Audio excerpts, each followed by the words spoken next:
Mga kahuan, panoorin ang video na ito upang alamin ang pinaka-latest na balita tungkol sa lagay ng panahon at bagyo. Update today. Naritong update ukol sa magiging lagay ng ating panahon.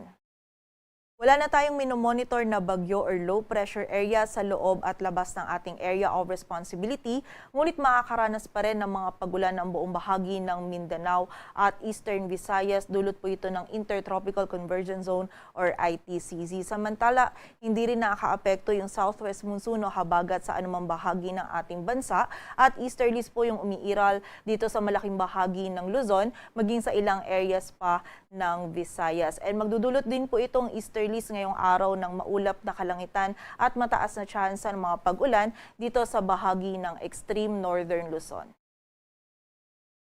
At para nga sa maging lagay ng panahon ngayong araw ng Sabado, magiging maulap yung kalangitan at mataas din yung tsansa ng mga pag-ulan, pagkilat at pagkulog dito sa bahagi ng Batanes at Cagayan, dulot ito ng easterlies. Samantala, dito naman sa nalalabing bahagi ng Luzon kasama na dyan ng Metro Manila, ay magiging bahagyang maulap hanggang sa maulap yung ating kalangitan.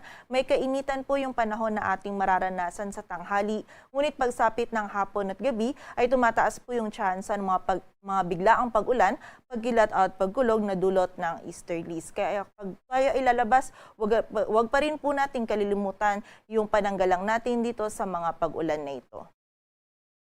Dito naman sa buong bahagi ng Mindanao, maging sa area din ng Eastern Visayas, ngayong araw magiging maulap din po yung ating kalangitan at may mga kalat-kalat na pag-ulan, pagkilat at pagkulog na mararanasan dulot naman ng ITCZ. Ito po mga pag-ulan nito ay posibleng hanggang sa mga malalakas na pag-ulan, kaya pag-iingat po para sa ating mga kababayan sa posibilidad ng mga pagbaha at pagguho ng lupa. Samantala, dito naman sa area ng Palawan, maging sa nalalabing bahagi ng Visayas, ay meron din na posibilidad ng mga biglaang pag-ulan, pagkilat at pagkulog na dulot ng easterlies. At dahil sa mga pag-ulan na dulot ng ITCZ, ngayong araw posible po tayo makaranas ng 50 to 100 millimeters of rainfall for a 24-hour duration dito sa bahagi ng Surigao del Sur, Davao Oriental, Davao Occidental at Sarangani. Kaya muli po, doble ingat para sa ating mga kababayan, lalong-lalo na dun sa mga kababayan natin na nakatira malapit sa bulubunduking lugar, maging sa ilog at sapa. And makipag-ugnayan din po tayo sa ating mga LGU para sa aksyon na kailangan nating gawin para sa ating kaligtasan.